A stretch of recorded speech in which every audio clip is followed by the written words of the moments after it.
welcome to coverage of Pro Tour Rivals of Ixalan here in beautiful, albeit rainy, Bilbao, Spain. Maria Bartholdi here at the desk, joined by Simon Gertzen. We've got about 466 players behind us, ready to start this Pro Tour. Simon, what are you most looking forward to this weekend? We have a new limited format. Rivals of Ixalan is joining Ixalan, so I'm really interested to see what the players are trying to do to get an edge in this new limited format. What do you think about Modern? Well, Modern is my favorite construction format, I'm going to be honest. I think that it's really nice to see it again at the biggest stage, and we will see a vast diversity of decks. There are more than 10 Tier 1 decks in the format. Well, Rich Hagen is standing by over at the wall to give us a little preview of the team series that we'll see here at this Pro Tour. All right, thanks, Maria. Welcome to the video. Brian David Marsh will be with you later in the day. But the team series, here's how it works. 3 points minimum from each team member. There are 6 on the team. The top 5 contribute their points at the end of the weekend. So the minimum point score from each Pro Tour is 15 points, 5 minimum scores. Once you get a positive record, 9 and 7 or better, you start climbing up the Pro Tour points till you head towards the top 8. Eventually, the winner will receive 30 pro points. So bear that in mind as we look at the leaderboard, because we're only 1/4 of the way through the season. This takes us to the halfway mark. Let's show you the top teams right now on the board behind us. So let's start with Team Genesis. 52 points, they lead the way, and that is in part because Seth Manfield won the last Pro Tour. Key people here, just terrific names all the way along, a real sort of transatlantic flavour. You've got the Europeans, Lucas Blahon and Martin Muller there. Brad Nelson, of course, a former Player of the Year. His brother, Corey Baumeister, former world champion Brian Brown-Doohan. But Seth led the way at the first Pro Tour of the season.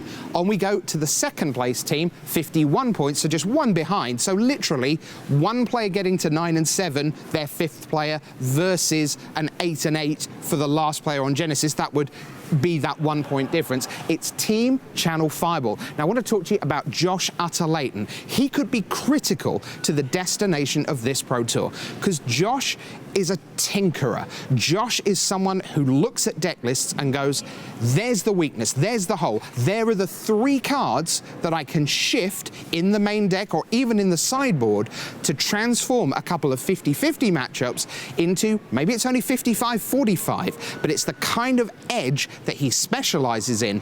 And I've heard a lot of rumors. If you follow Martin User on Twitter, last night he was saying, Josh Utter-Leighton, genius. I think they're going to have really well-tuned decks coming into this PT, because it's not Modern, not a format where you expect to see lots of new decks, but how will the pros iterate on the known decks? Josh Utter-Leighton could be very important. Let's move on. Team number 3, again, just 1 point behind, so nothing in it really at this early stage. Here's Team Ultra Pro, and I want to talk to you this time, similar narrative to Josh Utter-Leighton. It's the 2 Sams. Sam Black, again, hugely known as a deck builder, and Sam Pardy, he is known as a Modern master, someone who really understands this format. Now, admittedly, the birthing pod days are gone from Modern, but those two right in the forefront of things. And worth noting, Sam Black actually played Josh Utter-Leighton in the semi-finals of the first Modern Pro Tour in 2011 back at Philadelphia. Let's move on. Team number 4, it is the Ultimate Guard. Now, I mean, this is obviously ridiculously stacked. You've got your Hall of Famers in Jensen and Finkel and Rietzel. You've got the originator of Draw Go. If there's a control deck in the room, Andrew Cunha may have found it. You've got Paul Rietzel there. Reed Duke, just a phenomenal lineup, and none of them, remember, had a top 8 last time around. So this is a team that are 4th in the standings, having had a only okay Pro Tour first time out, so watch out for them. And then in 5th place, and this I think is the first of what you might call the Tier 2 teams, who are like doing the best of the pre-tournament not favourites. This is Mastrot West, and they are obviously still a very, very strong team.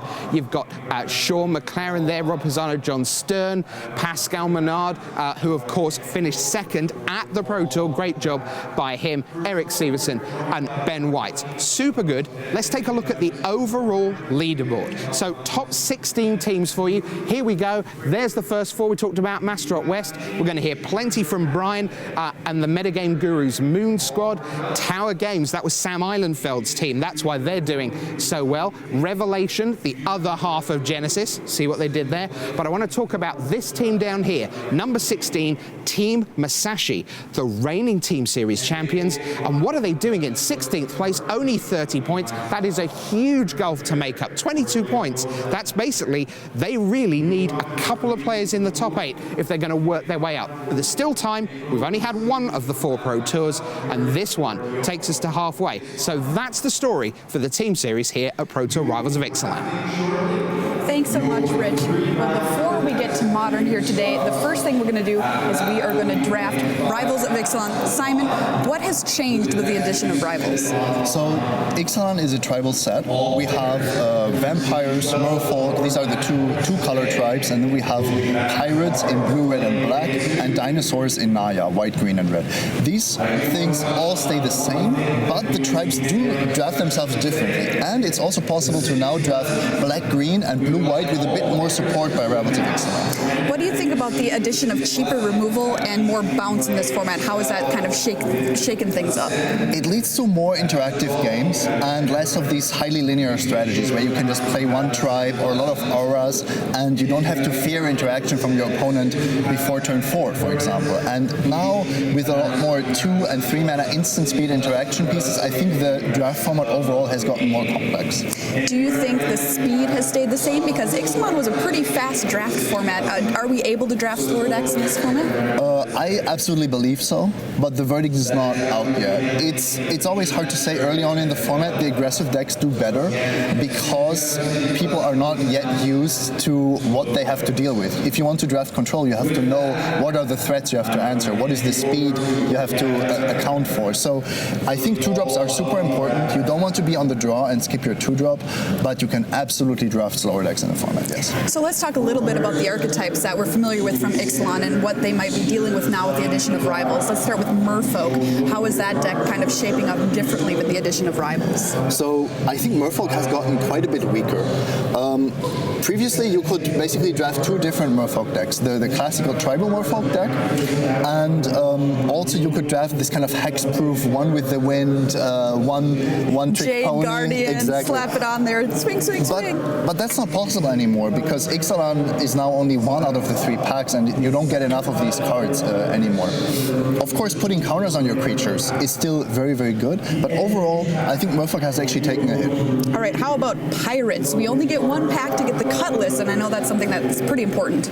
Yeah, this equipment is just really, really good, and it's actually quite obvious. Once you've gotten it down, maybe even equipped for free, +2/+1 is a huge bonus on a creature.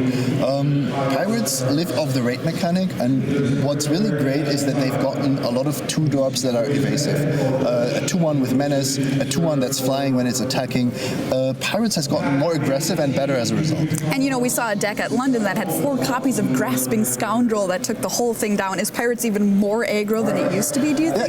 If you want to, absolutely. You also have the treasure theme, so you can go 3 color, maybe 4 color, but I think Pirates wants to be as aggressive as possible. Also, Buccaneer's Bravado, +1/+1 and double strike on a pirate can just steal games out of nowhere. How about Dinosaurs very quickly? How is that different? Well, I think it's just better. Yes, I agree. Enrage suddenly feels like a very, very good mechanic that you have to be aware of at all times.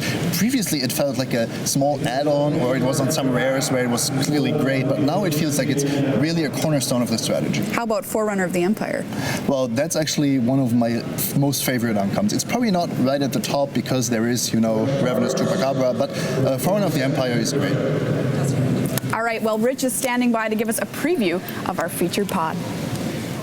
That's right, Maria. Let's take a look. Here we are on the big board. These are the 8 players that we're going to feature through the morning, and it is a phenomenal selection of players. And why don't we head down to the floor and take a look at the players? They are seated, and there is Owen Turtenwald. We'll be seeing him draft through the morning from Team Ultimate Guard, an amazing 67% win rate in Limited. Let's head on round. Next to him, you're going to see Ari Lax, a Pro Tour champion from Khans of Tarkir. The next man man round the circle is going to be Joseph Kambarakis. Now, he's playing with Team Mutility. That's one of the new teams here as there's Owen once again getting ready to draft. You've got Joseph Kambarakis. There he is. And then as we head back this way, you're going to see Andrew Cuneo. Now, Cuneo, teammate of Owen Turtenwald on Team Ultimate Guard, 2 Pro Tour top 8s, 2 Grand Prix titles.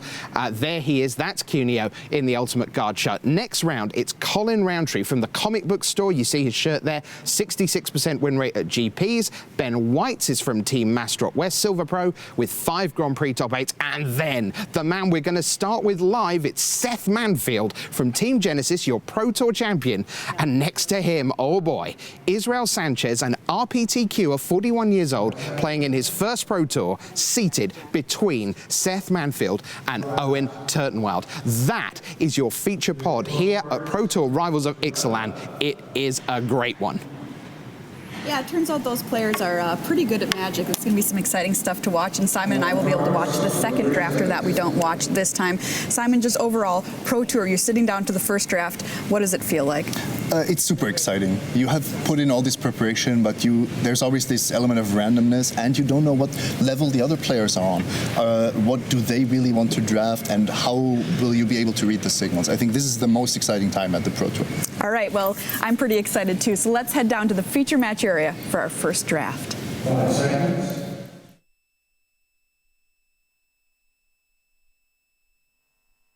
Hello there, welcome to the booth here at Pro Tour Rivals of Ixalan. That's Paul Chiano, Marshall Sutcliffe, and I can tell you there's a very visceral buzz in the room, Paul. There always is for the first draft at the Pro Tour level, right? It's all that testing and all that time you put in, and you finally get to sit down and open up some packs. But I can tell you, even beyond that, for this particular format, the pros seem to be really excited, and I know Seth has a lot of good ideas about the format as well. The players are ready. Down in the feature pod, why don't we head down for draft number 1 here from Pro Tour Rivals of Ixalan.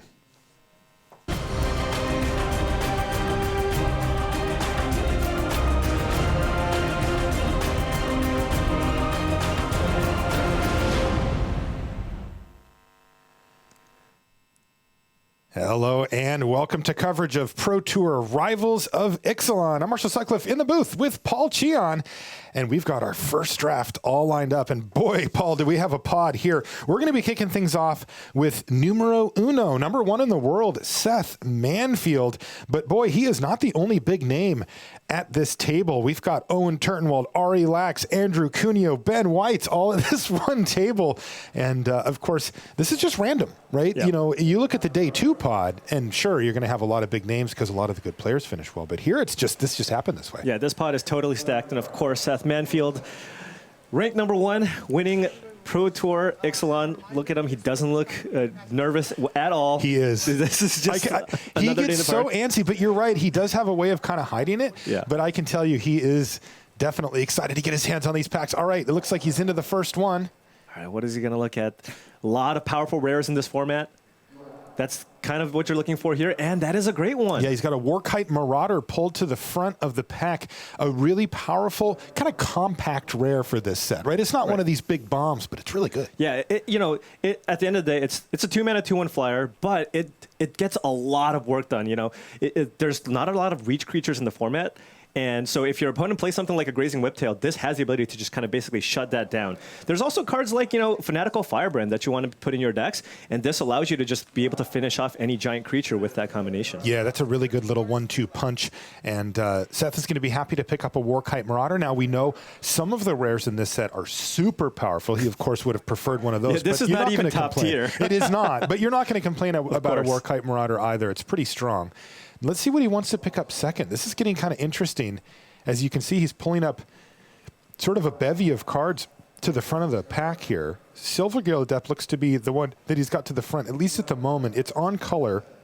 Not necessarily on theme, though, being a more merfolk-centric card. But, of course, you can put Warkite Marauder in any blue deck. Right. And this pack looks overall fairly weak. I don't see any common... it doesn't have kind of one of the highlights of the format being just very excellent removal within every single color. And I don't see any of that there. I don't see a Luminous Bonds. I don't see a Water Knot. And Silvergill Adept has basically the most upside out of that pack. If you do end up being the merfolk drafter, this is just one of the cards you want in your deck. And we'll see where Seth goes from here. He's got 2 blue cards now in his pile. Ooh, uh-oh, I saw my buddy in there. Sailor of Means, one of the cards that was actually reprinted here in Rivals of Ixalan. You will find it in both this pack, the next one, and even that last Ixalan pack of the booster draft, and it has spiked in popularity. Oh, absolutely. Due to the new mechanic Ascend, now you can actually draft a deck where Sailor of Means really has a home. I don't think it, I think in the previous formats, when you were drafting the Pirate deck, it was a little bit more aggressively slanted. So Sailor of Means, while being a pretty good card, if you think about it, it's a Horned Turtle. It's a 3-mana 1/4 that gives you mana. Yep. But now the fact that you have a 3-drop that gives you 2 permanents and allows you to turn on your Ascend quicker, I mean, it's risen a lot. He ended up going with the Gilt Grove Stalker there. That is a Merfolk card. It's sort of the premium green common 2-drop for Merfolk. It's the one you get. And it's a fine card. Nothing wrong with it. So he's going to pick it up and lean in that direction. Now let's see what he finds out of this next pack, though. It's starting to look like not a whole lot. He's got Swaggering Corsair pulled to the front. Wow. Yeah, that's a fairly disappointing pack here. Oh, he's taking it. Wow, okay. Well, so I think Seth is just kind of on the lookout for Merfolk, but given that there were no Merfolk in that pack, the other direction to go is kind of the Pirate Tribe. He did first pick that Warkite Marauder, so he wants to be some combination of either blue-red or blue-black. That's right, yeah. And you can definitely draft any of the 3 colors of Pirates and have success, though they do tend to play out somewhat differently from each other. It looks like he's got Deadeye Righauler pulled to the front. That is a card near and dear to my heart. It's kind of the idea behind it is if you can get ahead, it will keep you ahead while still letting you develop your board. It can be very powerful play. Absolutely. And, while you look at this card and you're like, wow, this is a really strong ability, there have been instances where I've been somewhat disappointed by the card. Oftentimes people look at this card and they'll think of cards like, your favorite card, like Mana War. But the fact that you can't get a blocker out of the way before attacking means sometimes, it's actually going to be hard to trigger the raid. This is really interesting pack because, now the Merfolk are here, right? And now he's got another Gilt Grove Stalker, if he'd like. And there's also a Mist-Cloaked Herald in this pack, a card that can go into some of the Merfolk decks and be effective as well. It looks like he's going to go for a Stalker. Well, it looks like he really values that Stalker. Again, he did take that Silver Guild Adept. You want to make sure you increase your Merfolk count. But I could have also seen going the other way and taking the other card, because that is actually fine in the Pirate deck as well, because I found that it's a really great way to trigger your raid. You can see he's got a relatively late Nezahal, the Primal Tide. Card is not in high demand. It's 7 mana, a little bit clunky for this format. This format has quick decks in it. You have to respect the possibility that somebody's going to play a deck.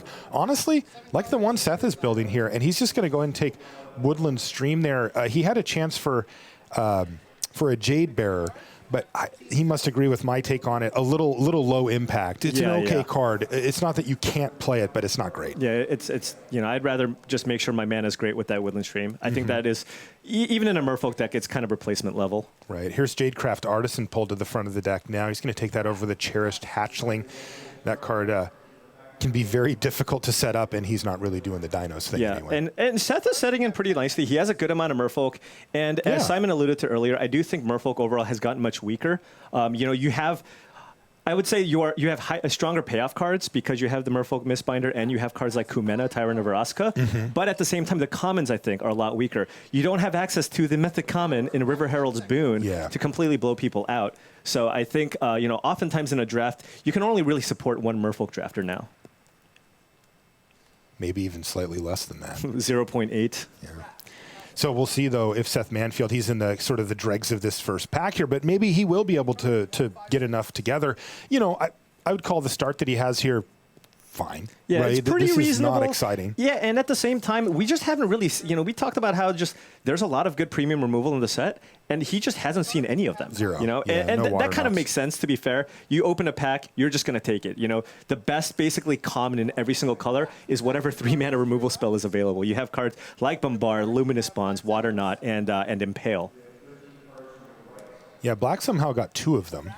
Oh, yeah. And also Moment of Craving. That's kind of the controversial pick that I've seen from just a lot of teams discussing what is the best Black common. Yeah, I found that too. I'm actually in the camp that likes the first Moment of Craving more than the first Impale, but then we'll switch to the other. But I've definitely heard a lot of pros argue the opposite. That I've heard the opposite. In the other. Make sure you take your first Impale and get that Moment of Craving. Yeah, it's interesting. It depends on how you approach the format, because I've actually been drafting more aggressive decks in the early stages. The Pirate like black red and those type of decks, and I find Moment of Craving to be really powerful in those decks. Where if you're drafting a slower deck, if you're like, hey, Sailor Means is great, I could see Impale being better because you got to answer the bombs. It's not the little creatures that you're worried about. You're blocking those. Right. At the same time, though, the little creatures in this format are pretty hard to block. They're very, we talk about Sailor very Beans being able to block. That's not going to block a Goblin Trailblazer. Right. That's not going to block a Kite Sail Corsair. A lot of the 2-drops are very, very difficult to block in the format. So having a card like Moment of Craving is actually even more important. It's true. You know, you can't just chump those creatures with even like a Martyr of Dusk. All right, so you can see that Seth is taking a look. He's got some of the more sketchy cards, the strength of the pack, right? There are situations where that can be powerful, but generally the players aren't super excited about that card. And he's just kind of taking a look at his curve and the things that he wants. Right now, though, he's still pretty open as far as, you know, what it is that he needs. He needs to fill out that curve with more Merfolk and, of course, any removal that he finds. Yeah, he doesn't have access to a lot of interaction. I think Waterknot, for example, is like the card that he's absolutely looking for. And I think what Seth's really trying to do here is cut off Merfolk as hard as he can and kind of reap the rewards in that last pack. Kind of elbow himself a little room. And also in pack 2, if nobody else is a Merfolk, he will get that Mistbinder really, really late if he sees one. Let's see if he gets one here. All right. This also should be Rivals, and we will be passing to the right. Please pick up. You can see he's quite in concentration mode here. Yeah, just based on the packs that we saw, there was that Waterknot. There's All that right. Waterknot. There's also a Secrets of the Golden City, which doesn't tend to go super well in this deck. Oh, another Silvergill Adept, though. So in this Wow. pack, I think Seth really needs removal. So I think Waterknot is actually kind of a less replaceable effect than Silvergill Adept. And if he correctly identifies, or I don't even know if it's actually true, but if Merfolk is open, Silvergill Adept is just going to table out of this pack. So I think Nobody else wants it as a nobody's going to take it. 5-mana, Whereas if you're blue and you see a Waterknot, you're just going to take it. Yep. No, I think you're right. Man, it does feel like pretty bad to pass a Silvergill Adept when you're in Merfolk, though. Right. It's like playing that on turn 2 and drawing the card, it's just, but gives me shivers. Seth's It feels already so good. also looking good in the 2-mana slot. He's got like 3 or 4 2-drops already. He really just needs to find ways to interact with his opponent. You know, there are still decks that are going to try to put Squire's Devotion on a card and just get people one with the win. Things like that still affect. So, oh boy, whoa. Paul, here's a ravenous Chupacabra Very being hungry. passed to him, but he also found a Crashing Tide, which is particularly good in Merfolk because you can play it at instant speed in many cases. Yeah, Crashing Tide, that's the thing with that card. It's already just very good just by itself. You don't actually need a Merfolk, but you know, given that you are Merfolk, being able to play this at instant speed is quite strong. Makes it, very, very good. But man, passing a Ravenous Chupacabra is just like, ugh. Yeah. But he has dedicated too many picks to green at this point to abandon it. He's going to pass another Gilt Grove Stalker and hope to get that on the wheel. Yeah, and there's a reasonable chance that happens too. Although at the same time, if you are green, I mean, that's also just a fine 2-drop. Yeah, green-red plays that card, for example. All right, more interaction. Yeah, well, this is kind of interesting because, you know, coming into the pack, you and I were both saying that. Oh, he's got a Crested Herd Collar as a choice here as well, though. Is that a Merfolk? That is not, but boy, it does a fine job of getting opponent's life total down or getting some blocks in. We were both pretty happy with the Hunt the Weak, but I would take the Herd Collar here. That card's just too powerful. And Hunt the Weak is actually a card I kind of prefer more in the dinosaur decks where you actually have large creatures, and there are actually very good enrage payoffs in this set. But however, in Merfolk, all your creatures kind of tend to be on the small side. So Hunt the Weak, I can just see not actually doing anything. Yeah, I mean, his best target for right now is like Jadecraft Artisan or something. Right, which is pretty good, fine. but everything else is 2/1s. Exactly. A Hardy Veteran. Let's see what else. He's got to have something better than that available. Maybe not. I don't see a lot of Merfolk in this pack. Uh-oh. There's a Sea Legs if you want some cheap interaction. A Jade Bear, again, it appears he doesn't like it, and there's also an Aggressive Urge, which is fine. Yeah, this is not the most exciting pack. Yeah, I would take the Hardy Veteran, too. I guess you just take it, just have a solid 2-drop. Get a little bit of body language that he wasn't super stoked on that, but sure, it's another 2-drop, fine card. Now there's the second Atsakan Seer. Oh, okay. And here's a card I do like, Jungleborn Pioneer. Jungleborn Pioneer, yeah, quite strong. You know, you just need to make sure you get the Merfolk payoffs, but even the worst case scenario, you're still getting 3 power and 3 toughness for 3 mana, and that's perfectly fine. And another thing that I actually really like about this card is just by this card alone, you can actually block a Goblin Trailblazer. You can. Oh, I know. I've been in that spot. Yeah. Feels real bad to have to kill the the 2/2. Right. to get in again. Yeah, but he hasn't really seen any of the good payoff. Oh, just Hey, kidding. There it is. Merfolk There it Mistbinder. is. Where you been all my life? That is the best Wow. payoff, non-rare payoff card in the set is Merfolk Mistbinder. So Seth is going to be absolutely thrilled to have gotten that this late in the pack. I mean, he only had a couple of more picks to go before that ship had sailed. Yeah, I mean, he just, look at this. He cut off the Merfolk, and 6-pick, he basically, that is the best card in his deck. If I was playing with friends, I would drop that on the table and give it like a nice little elbow drop, just slam it. By the way, my body language read might have been off because he looks exactly the same. He just took Wow, the look Mistbinder. at this, a Swift Warden, too. Oh, boy. Man, cutting these Merfolk has really paid off for Seth. And now I'm starting to think he's going to wheel that other stuff because this pack has Jungleborn Pioneer and Swift Warden in it. Both would go immediately into his deck. And this also tells me that green might actually be slightly underdrafted because both of those cards are just great cards in a green deck. Absolutely. And one other thing to note is that I've actually seen quite a few copies of Atsukan Seer as well, which is one of the kind of That was the third one. Right, one of the most important cards. Like, it's very, very powerful if you are the just kind of drafting dinosaurs. Little Plume here for Seth Manfield, a good sideboard card. Draft. Pass 6 cards to your right. There's a Journey to Eternity, but he would have to splash for that, and it's a little too conditional. Yeah, I really to wanted, like, I drafted that a few times. I really wanted it to be great, but it's just like a little bit clunky. It's a little It is a clunky. nice combination with Atsukan Seer, though. Indeed. You can flip it on will there.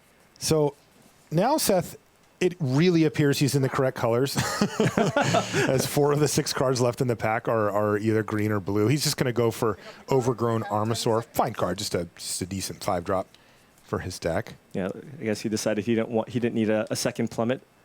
That's right. Was this the pack with the Silver Gill Adept? It looks like somebody might have already taken it. Yeah, I think that he's not going to be wheeling To your right. the Adept or the Guildgrove Stalkers at this point.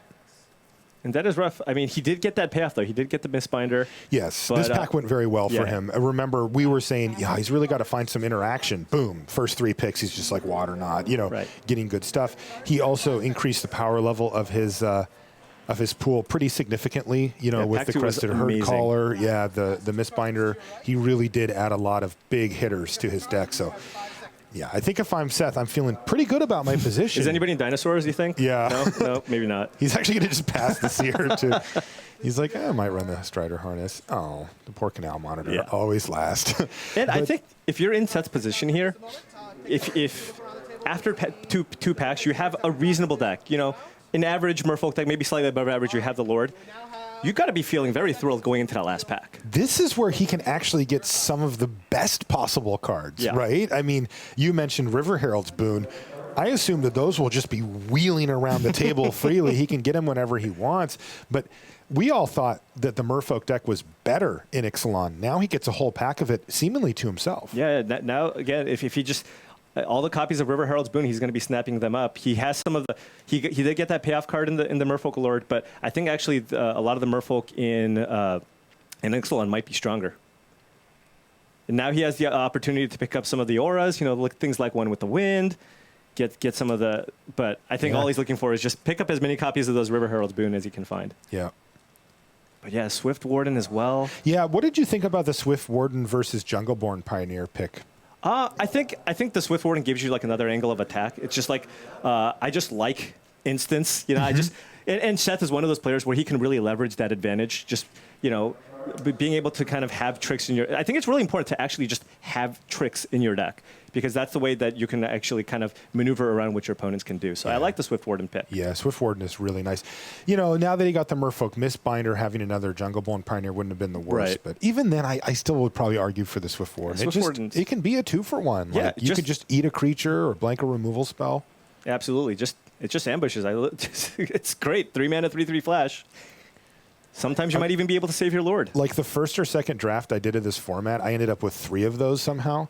And my poor opponent, this was on Magic Online, my poor opponent, I had a hand that was 3 Swift Wardens, and they Cheap. kept attacking into it. And the third one, they're just like, really? And I'm like, sorry. Yeah. Just played 3 Swift Wardens. It'd be funny if you just spent the next 3 turns just trying to kill your Swift Wardens. And you just kept playing. All right, Bombard. Sorry, Swift Warden. Not this time. Should have main phased it. River's Rebuke. All right, pick up 14 Best possible card for him here? What's the... Yeah, I would say that's... Ooh, he's got his pack open. Let's see what he's got. Raging Swordtooth. No, that's not it. Oh, I think this pack Wait, has is 0 that- merfolk in it. Oh, no. Actual Shipwreck 0. Looter? Grazing Whiptail? These are his no. choices? Wow. Oh. Swing and a miss. What a dud here for Seth Manfield. Now, he's looking at New Horizons, but you could make a strong argument that he's not playing any of the cards that he takes out of this. Yeah, and that's with this pack. It's actually not a horrible pack. There's some good dinosaurs. There's a repeating barrage, and there's even some decent decent vampires. It's just It's 0 bad for merfolk him. in the entire pack. Ugh. Yeah, I he's guess gonna Grazing hope Whiptail is just a reasonable card on rate, so it looks like Fine that's what card, he's looking for. yeah. Oh, man. Seth is going to be super disappointed with that. But there's still hope for him as, you know, that was only pack 3, pick 1. But also, he has shown that merfolk seem to be open, so he has a good chance to still bolster his deck. Another Raging Swordtooth. Oh, my God. And another pack with 0 merfolk. Is this real? Wow. Is he just going to take the Raging Swordtooth? The thing is, he didn't really have any ways to No. fix his mana. He doesn't. If some, and I don't think anybody's dinosaur, but the What are you person gonna with do, the take an triple opt? Atsacan Seer, double Raging Swordtooth deck, I kind of want to be there. But, you know... Well, that has to be the player on his right, because that Atsacan Seer went literal last pick in the last one. Yeah. Oh If my somebody isn't God. dinosaurs, I could see a red-green dinosaur deck, but I don't think there's a white-green deck, for example. Looks There's like no way Seth this is going game to goes dip that his late. toe in that pool, because he just took the Raging Swordtooth. Yeah, maybe he picks up a New Horizons and a land. Maybe he can Come get on, there. give the But guy something. Is there a merfolk in this pack? Wow. Oh my God! There is technically, but it is not a super sought after when This is it's super Storm disappointing. Sculpt. Oh, this has just come off the rails for Seth Manfield. It looks so good in Right. pack 2. It was so promising, and now he sees nothing.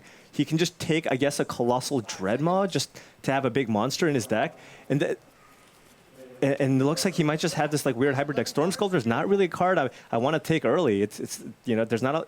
I guess he has a Jungleborn Pioneer to get a tiny bit of value, but Okay, come on, give the guy something here, something great. there's a Combat Trick and a Sailor of Means. Oh my! Is he getting cut? Like, you look 2 packs worth? You think, okay, maybe he just ran bad. Remember the first one? There was nobody taking a card out of that. Like, is there a chance that the person who's passing to him has somehow moved into Merfolk? Because this is now he has just got Four picks. nothing. 4 picks, 0 Merfolk. I mean, there is a chance. I mean, in pack 1, he took some okay Merfolk, but there wasn't like a signpost card, right, that he got. Wow, he just bricked again. Wow. He has seen 1 Merfolk card in 5 packs. Yeah, and it wasn't a good one. This is a disaster. So he can pick up a Dusk Legion Dreadnought or a Depths of Desire. He may want to take the Depths of Desire and try to put the Raging Regisaur in the deck. Or Swordtooth, excuse me. Yeah. I was actually looking at that Rootbound Crag earlier, too. It's like, does he want to actually just take the Rootbound Crag and try to splash for power? Okay, there it is. A River there's Herald one. Spoon. We did it. All right. I mean, you've got to be pretty happy there. That is 6th or 7th pick. That's the best card he's gotten out of Ixalan so far. He sees a Verdant Sun's avatar there too, but that isn't really the type of thing he was looking for. So I think just take the boon. But this has been a weird draft for Seth Manfield. Yeah, it's nobody's in dinosaurs. I think a lot of teams might just consider dinosaurs one of the worst tribes, and I think whoever did somehow accidentally just get all the dinosaurs falling into their lap, that their deck would be just fantastic here. And now we're almost all the way through Seth's actual picks, and he's taking a Crash the Ramparts, and he's not wheeling anything. Yeah. Like this third pack for him, which had the potential to be the best of his 3 packs, has completely fallen flat, and he's left scrambling. Yeah. Oh, poor Seth. This has not gone well. Now, the truth is, he's got a playable deck here. He's going to make playables. It's not like a disaster, but this that's pack a late has been Deacon about the and a worst Glorifier case. of Dusk. Yeah, the person passing to him is certainly not in Vampires. No. So there is a reasonable chance that the person passing to Seth might just be in Merfolk. Yeah. I wonder who that is. So next to Seth is Israel Sanchez and is Ben White's passing to Seth? Yeah, I think so. Ben is in seat 2. Yeah. Seth is in seat 3, and then it's Israel, and then Owen Turtenwald. I'm really curious to see kind of how the colors like people ended up in here, because yeah, this. I mean, so Seth didn't pick up a whole lot of Merfolk in that last pack, but he did pick up a bunch of tricks. You know, he had a lot of creatures in packs after packs 1 and 2. Yep. He got a couple of Crash to Ramparts and a River Herald's Boon. And if somebody can kind of leverage those tricks and kind of get the max value out of those cards, it's Seth Manfield. It's Seth Manfield, yeah. And you know, one of the nice things too is that, you know, when we were playing Ixalan, triple Ixalan, you would sometimes find yourself a little bit short on playables. You needed to commit pretty early. Here in Rivals, it's not the case. You actually have some wiggle room. Like, I'm not worried that Seth won't be able to put together a functional deck. Yeah. It's just, you know, he was set up so that he could have a very good deck if things went well in this last pack, and instead his deck is fine. Right. You know, it's just okay. Yeah, I think with kind of the addition of Rivals, yeah, the packs are a little bit deeper, I think. Much deeper. Yeah, it's much deeper. So yeah, you end up with a little more wiggle room. Yeah, and I think that's great. Yeah. Like, because this, like, Right. I like that Seth, you know, can have a pack that really doesn't go that well for him, but that didn't just ruin his whole draft. You know, it's not he's staring at like, well, I need to find 4 playables in another color. He's not in that type of situation. He will be able to put together a deck, but boy, it had so much potential and just came off the rails. Yeah, but keep in mind, he still got that Merfolk Lord. You Yes. know, he's got the Swift Warden. He's got the Warkite Marauder, which is just an excellent card and a bunch of combat tricks. He's got a good curve. So sometimes you just draw the right mix of lands and spells, and you can still do well. Wow. I'm still somewhat shocked. Again, you know, thinking about it, welcome back to the booth, by the way. You know, you think about it and you're thinking to yourself, this is great. I'm going to, like, am I going to get 4 River Herald Spoons or 3, right? Like, I'm just getting it's one everything. pack, but the crazy part was he literally, did he add a single Merfolk out of that last pack into his deck? I don't think so. No, he didn't even That's take crazy. the one that he saw. Right. He passed it because it wasn't even good. Right. So, yeah. It was a Storm Sculptor, correct? Yeah. Yeah. So you know, again, at the end of the day, he didn't have a whole lot of spells after the first 2 packs, so he did kind of round out his deck. Yes. But I think I think you kind of expect about 1 River Herald's Boon, like ish, Or in 4. 1 pack. One Well, or yeah, I maybe mean. 4. It's a common. What do you want from me? It's a common, but it's 1 pack. No, and it was yeah. pretty clear that there was another Merfolk drafter. We didn't see the Silvergate out of the table. Yeah. But, you know, I'm really curious to see who the other Merfolk drafter is and All right, where that so person was. What you and I are going to do is we're going to run out there and find out. We are going to have Owen Turtenwald's recorded draft brought to you right after these messages.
Well, that maybe could have gone a bit better, couldn't it?